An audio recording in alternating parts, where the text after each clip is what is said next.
سلام. تصویری که مشاهده میکنید شماتیک و نقشه فیوزهای خودروی پژو پارس هستش. در این شماتیک و نقشه روبرو رنگ و آمپر و ترتیب قرارگیری فیوزها رعایت شده و دقیقاً آمپر و فیوزی هست که شرکت برای ماشین در نظر گرفته. اگر روی خودرو شما متفاوته و فرق داره، احتمالاً به مرور زمان و اشتباهاً فیوز و آمپر مربوط به اون قطعه جابجا شده. متاسفانه جابجایی فیوز رو تمام ماشین‌هایی که من دیدم، چه ایران خودرو چه سایپا، به مرور زمان روی تمام ماشین‌ها اتفاق افتاده و سعی کردم هم ویدیوی نوعی باشه هم روی این مدل توضیح بدم که یه وقت اشتباه نکنید. ببینید بچه‌ها، من تک تک به ترتیب فیوزها رو با کاراییش واسهتون میخونم که اگر دیدید فیوز با آمپر اشتباه رو ماشینیتون بود، میتونید اصلاحش کنید و یه فیوز درست با آمپر درست بندازید رو خودروتون. روی ماشین پژو 5 تا فیوز اصلی به کار رفته. ببین فیوزهای زیادی داریم که ساخته میشه و روی ماشینا استفاده میشه. روی ماشین پژویی که امروز میخوایم راجبش صحبت کنیم، قهوه‌ای 5 آمپر، قرمز 10 آمپر، آبی 15 آمپر، زرد 20 آمپر، سبز 30 آمپره.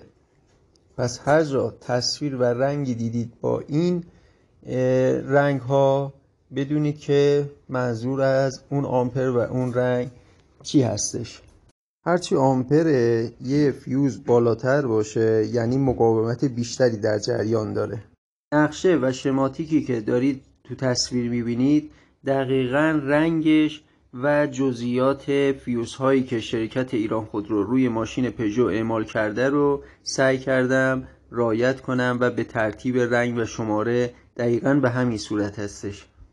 من به ترتیب شماره و آمپر و کارایی فیوز مربوطه واسهتون میخونم. اگر آینده لازمتون شد فیوزو بدونید واسه کجا و کاراییش چی هستش، میتونید از این ویدیو کمک بگیرید.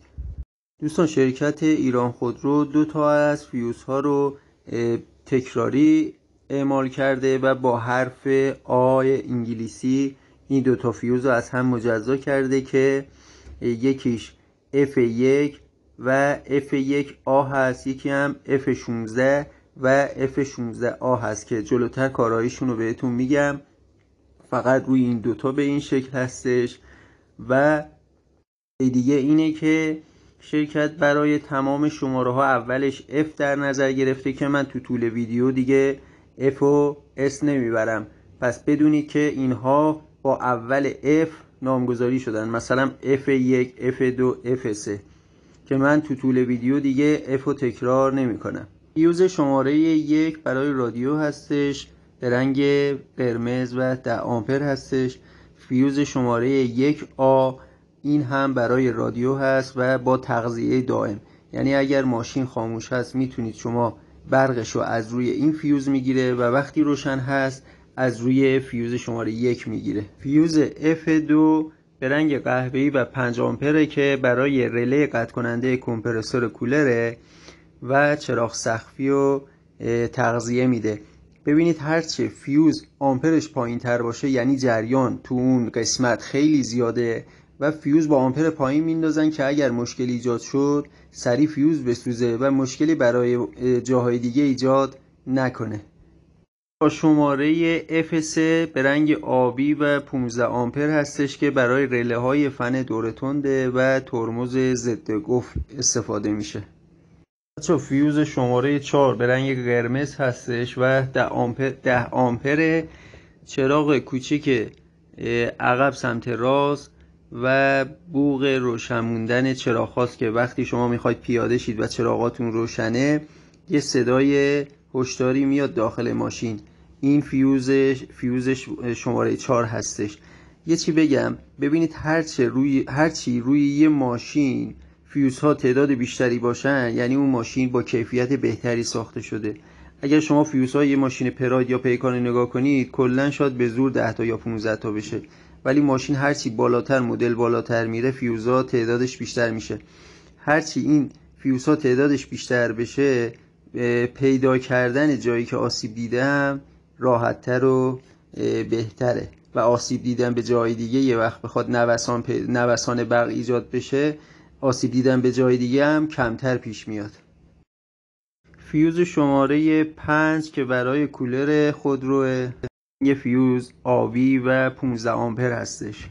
فیوز شماره 6 به رنگ سبز هستش که 30 آمپر هست برای ایربگ، چون احتمال و خطر زیادی داره که ایربگ بر اثر نوسانات برق و ولتاژ عمل کنه، به خاطر همین فیوز با آمپر بالا میندازن. فیوز شماره 7 که به رنگ زرد و 20 آمپر هستش، رله بوق مهشکن جلو و بوق به این فیوز وصل هستش. فیوز شماره F8 که در اصل بهش شانت میگن و با S و H توی جعبه فیوز ما مشخص شده، شانت ورودی فیوزهای 15 و 25 هست و تمام فیوزها وصلن به این فیوز. فیوز شماره 9 که به رنگ قهوه‌ای و 5 آمپر هستش، و چراغ‌های کوچیک جلو، چراغ‌های کوچیک سمت چپ و پلاک ماشین مورد استفاده قرار میگیره. فیوز شماره 10 که به رنگ سبز و 30 آمپر هستش، برای شیشه بالابر برقی عقب استفاده میشه. فیوز شماره 11 که به رنگ سبز و 30 آمپر هستش، برای چراغ‌های جلو و چراغ‌های بزرگ مورد استفاده قرار میگیره.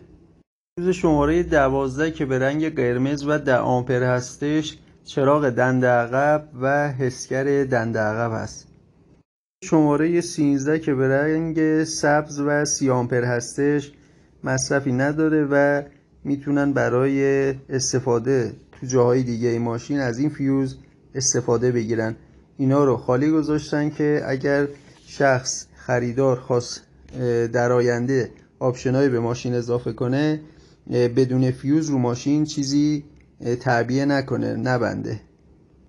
فیوز شماره 14 که به رنگ سبز و 30 آمپر هست، دقیقاً مثل فیوز شماره 13 مصرفی نداره و تعبیه شده برای بعدها. فیوز شماره 15 به رنگ آبی، صندوق پران، چراغ صندوق عقب و چراغ سقف و چراغ درپای خودرو مورد استفاده قرار میگیره. فیوز شماره 16 که مثل فیوز شماره 1 از 2 تا فیوز تشکیل شده، 2 کاره است، یعنی میشه فیوز شماره 16 و 16A که یه مدلش اینه که وقتی شما سویچ رو باز کنید فندک ماشین کار کنه. یه مدل هم اینه که فندک تغذیه دائم داره و 20 آمپر و به رنگ زرد هستش. فیوز شماره 17 به رنگ قرمز و 10 آمپر هستش که تهویه هوشمند و حافظه رادیو است. فیوز شماره 18 به رنگ قرمز و 10 آمپره که چراغ مهشکن عقب هستش. فیوز شماره 19 برای رادیو بخاری و صفحه نمایش کیلومتر پشت آمپره، به رنگ قرمز و 10 آمپر هستش. فیوز شماره 20 که به رنگ سبز و 30 آمپر هستش، برای صندلی برقی راننده هستش، مورد استفاده قرار میگیره. فیوز شماره 21 30 آمپر و به رنگ سبز هستش که برای تهویه هوا مورد استفاده قرار میگیره.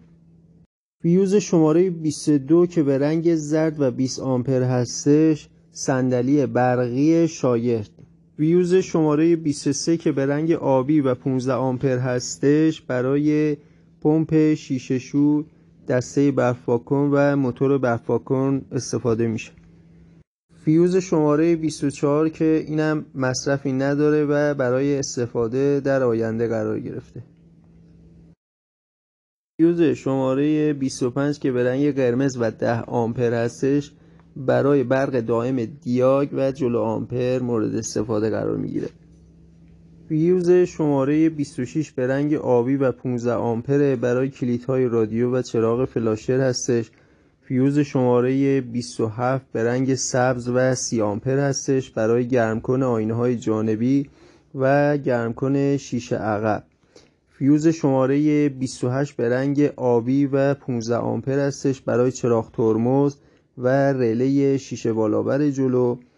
فیوز شماره 29 به رنگ سبز و 30 آمپر هستش که برای کلیدهای شیشه بالابر برقی جلو و فیوز شماره 30 به رنگ آبی هست 15 آمپر برای چراغ‌های بغل که با حالت دگمه‌ای و برقی تنظیم میشن، برای داشبورد و نقشه‌خوانی مورد استفاده قرار میگیرن.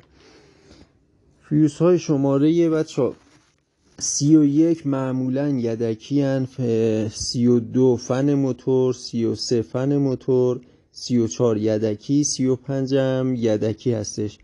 اگر این مدل ویدیو رو دوست داشتید به هم بگید، واقعا زحمت زیادی داره تا روی کار عملی آدم توضیح بده تا اینجوری بخواد ویدیو بسازه.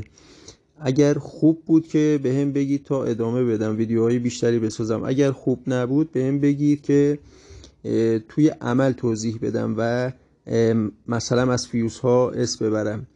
کلن فیوزهای ماشین پژو دقیقاً به همین شکل، به همین رنگ و به همین آمپر که واسهتون توضیح دادم هستش. امیدوارم که ویدیو رو دوست داشته باشید. تا یه ویدیو دیگه شما رو به خدا میسپارم. خدا نگهدار.